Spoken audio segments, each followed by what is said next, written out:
তো বন্ধুরা আজকে নতুন একটা ভিডিও নিয়ে চলে আসছি।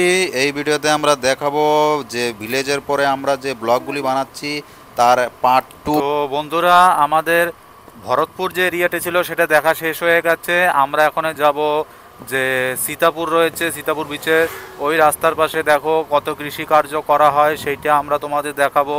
এখানে রাস্তার পাশ থেকে অনেকে পেঁপে গাছও লাগায় এবং সবার ঘরের সামনেই প্রায় সজনে গাছ যেটা রয়েছে সেইটা দেখা যায়। এবং আরেকটা জিনিস আমি এখানে লক্ষ্য করেছি, যে কারি পাত্তা থাকে, সেই কারি পাতার যে গাছ, সেই গাছটা যাতে সবার বাড়ি এবং সব জায়গায় রাস্তাঘাটে সব জায়গায় দেখা যায়। এটা আমি একটা ভালো একটা জিনিস দেখেছি, যে কারি পাতা আমাদের ওখানে হতে চায় না, এখানে রাস্তাঘাট যেখানে দেখি সেখানেই কারি পাতা রয়েছে। তো এটা দেখে আমার খুবই ভালো লেগেছে। বলেছি না, দেখো সজনে গাছ একেবারে সারিবদ্ধভাবে রাস্তার পাশ থেকে লাগিয়েছে এবং এটা সবার ঘরের সামনে প্রায় এটা দেখা যায়। কারণ কি, যে নীলের যে মাটি রয়েছে, আমি আগেই বলেছি একটু একটু বালু ধরনের মাটি রয়েছে, যার কারণে এখানে নারকেল গাছ, তারপরে এখানে কারিপাত্তা, তারপরে এই যে সজনে গাছ, এগুলো সব ভালো হয়। দেখো আমি পেঁপে গাছের কথা বলেছি, পেঁপে গাছও রয়েছে রাস্তার এই পাশটা। দেখো কত পেঁপে গাছ, নয় হচ্ছে হাইব্রিড ব্রিড। তো এই ছোট ছোট গাছে দেখো কত ধরনের পেঁপে হয়েছে। এবং এটা যখন পেকে যায় এটাকে বাজারে নিয়ে যায় পাকা ফল হিসাবে, এবং কাঁচা এরা সবজি করে রেঁধেও খায়। সামনে ওই যে একটা জায়গায় দেখা যাচ্ছে, ওখানে দেখো ভিতরে পেঁপে গাছ রাস্তার পাশ থেকে লাগানো হয়েছে। এবং এখানে যে ভেন্ডি ছিল সেটাও লাগিয়েছিল, কিন্তু যে বৃষ্টির কারণে হয়তো এটা মরে গেছে, কিন্তু এর যে গাছটা রয়েছে সেটা এখনও রয়েছে। দেখো তোমরা দেখতে পাচ্ছ। আর এক পাশে দেখো এখানে কিছু নেই, এখানে হয়তো কোনো সবজি লাগাবে। তার সামনের জায়গাটা ভেন্ডি হয়তো হচ্ছে, কারণ কি এখানে গাছগুলো মরেনি। এখানেও দেখো নারকেল গাছের পুরো বাগিচা রয়েছে একেবারে। এবং এখানে যদি গেস্ট না আসে তো সেই নারকেলগুলো কেজি হিসাবে বিক্রি হয়ে যায়। বা যদি গেস্ট আসা শুরু হয়, সিজন ওপেন যখন সিজন শুরু হয়, তো তখন ওরা নারকেল না হওয়ার আগে ওরা ডাব হিসাবে বিক্রি করে দেয়। কারণ কি, ডাবের যে রেটটা সেটা খুবই ভালো তারা পায়, পার পিস 50 টাকা, যেটা আমি আগে বলেছি। তো 1 কিলো নারকেল হতে গেলে 3-4টে নারকেল দরকার হয়। তো সেখানে তারা 20 থেকে 25 টাকা কিলো দেয়। তার তুলনায় একটা ডাবেই এরা বিক্রি করে 50 টাকা পেয়ে যায়। তো ডাব বিক্রি করা এদের প্রতি লাভ আছে, তো এরা বেশিরভাগ ডাব বিক্রি করে থাকে। এখানে একটা ট্যুরিস্ট প্লেস, আগে থেকেই তোমরা জানো, এটা ভিডিও দেখেছো আমাদের। তো এরা কি করে, ট্যুরিস্টরা যখন আসে তো এদের জন্য তারা যে বীজগুলি রয়েছে বিচের উপরে, বিচের ওইখানে ওরা ডাব বিক্রি করে, বা জেটি রয়েছে জেটিতে তারা বিক্রি করে, এবং তারা পাইকারিতেও বিক্রি করে থাকে ডাবগুলো।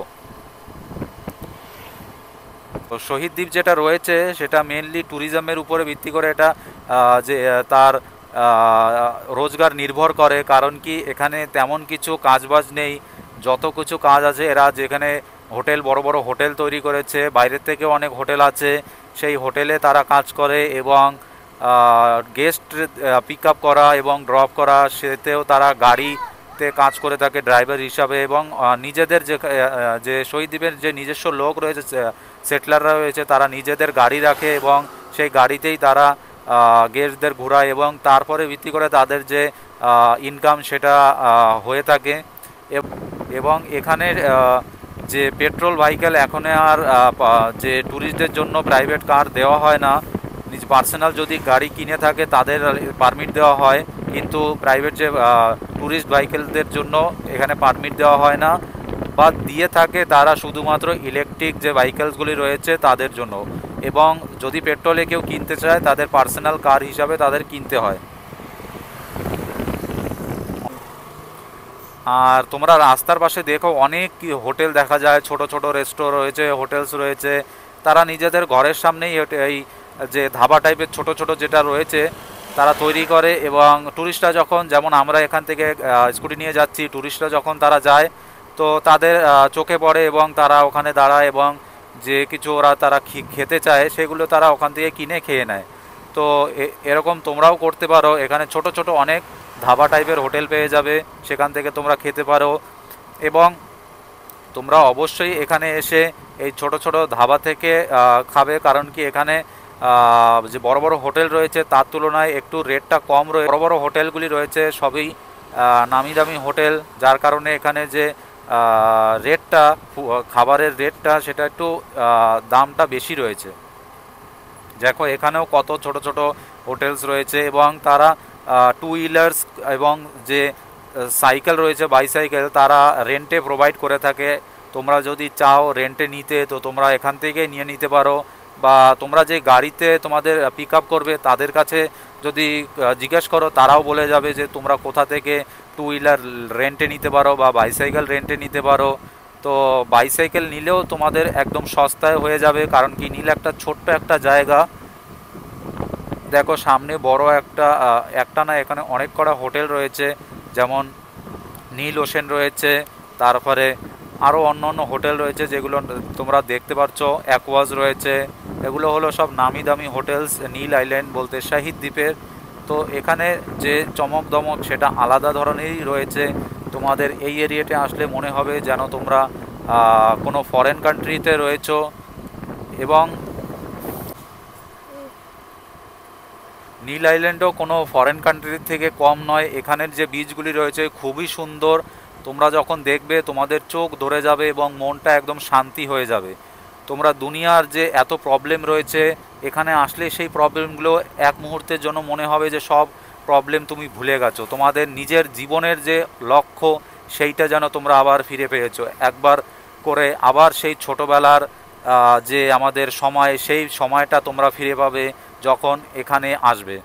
তো এখানে যে সমুদ্র চরগুলি রয়েছে এতই সুন্দর যে তোমাদের মনে হয় যে আমি আবার সেই ছোট বাচ্চা হয়ে যাই এবং সমুদ্রের জল এবং এখানে যে বালু রয়েছে সে থেকে আমরা খেলতে শুরু করে দিই।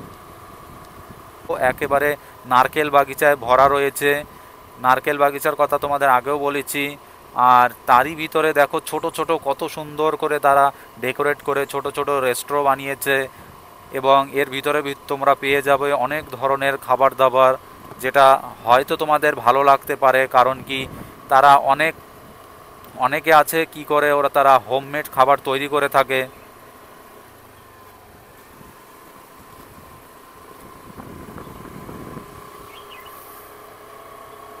তো দেখো এখানেও অনেক ধান লাগানো হয়েছে, এখানেও মানুষে কৃষিকার্য করে থাকে। বেশি না হলেও অল্প কিছু নিজেদের ভরণ পোষণের জন্য এখানে কৃষিকাজ করে থাকে। সবজির সময় তারা বিভিন্ন ধরনের সবজি লাগায় এবং ধানের সময় তারা অল্প কিছু জমিতে ধান লাগায় এবং বাকিটা তারা সবজির জন্য রেখে দেয়। দেখতে পাচ্ছ সামনে একটা গরু রয়েছে। এখানে অনেকে বাড়ি মিল্ক প্রোডাকশনের জন্য তারা ঘরে গরু পেলে থাকে, যাতে এখানে যে দুধের চাহিদা তারা মেটাতে পারে তার জন্য এখানে তারা ঘরে গরু পালে। এবং এখানে বাজারেও অনেক সময় তারা প্লাস্টিকের বোতলে করে দুধগুলি নিয়ে বসে বাজারে বিক্রি করার জন্য। তোমরা চাইলে এখান থেকে প্লাস্টিক বোতল শুদ্ধ তোমরা মিল্ক যেটা 2 লিটারের তারা নিয়ে বসে, তোমরা চাইলে এখান থেকে কিনতে পারো। দেখো এখানে ছোট একটা বাচ্চা খেলছে। তো আমাদের গ্রামটা ঘোরা হয়ে গেছে। এই যে দেখতো নতুন একটা বিল্ডিং তৈরি হচ্ছে, এটা ট্রান্সপোর্ট ডিপার্টমেন্টের অফিস এখানে তৈরি করা হচ্ছে। তো আমাদের গ্রাম দেখা শেষ হয়ে গেছে, তারপরে আমরা চলে যাচ্ছি এখানে। এটা দেখছো এটা পাটোয়ারি অফিস, তার পাশেই রয়েছে ফায়ার ব্রিগেড এবং ফায়ার ব্রিগেডের সামনেই ছোট একটা ফিশ মার্কেটও রয়েছে। কারণ কি নীল বেশি বড় জায়গা না, তো ফিশ মার্কেট দেখলাম খুবই ছোট। তো বাজারটাও দেখো এক জায়গায় সব পেয়ে যাবে। প্রথমে একটা দোকান, এখানে খাবার দাবার মিষ্টি সব কিছু পেয়ে যাবে, সারিবদ্ধভাবেই রয়েছে। এবং এখানে একটা জিনিস দেখো, দোকানঘাটের ভিতরেই এখানে গাছ লাগানো রয়েছে রাস্তার পাশ থেকে। গাছগুলিকে কখনোই কাটা হয়নি ঘরগুলো তৈরি করার জন্য। দেখো এখানে বাজারের উপরেও একটা গাছ, একটা বলতে অনেক গাছ রয়েছে। তো আমরা এখন বাজার থেকে একটু সামনের দিকে যাচ্ছি। পাশে অনেক দোকান রয়েছে, এখানে ব্যাংকও রয়েছে, কোঅপারেটিভ ব্যাংক। পাশে দেখো বিকেলবেলা সবাই মিলে ভলিবল খেলছে এবং এর সামনেই রয়েছে আমাদের যে স্কুল সেটা রয়েছে। তার আগে দেখো এই যে কত বিল্ডিংস, এগুলো সব হোটেলস। এর সামনে চলে গেলে স্কুল রয়েছে শহীদ দ্বীপের, যে একটা সিনিয়র সেকেন্ডারি গভর্নমেন্ট যে সিনিয়র সেকেন্ডারি স্কুল সেইটা রয়েছে। তো এখানে একটা জোনাল লাইব্রেরিও রয়েছে, ডান হাতে দেখতে পাবে তোমরা। জোনাল লাইব্রেরির পিছনেই রয়েছে ট্রান্সপোর্ট ডিপার্টমেন্টের যে অফিসটা বর্তমানের,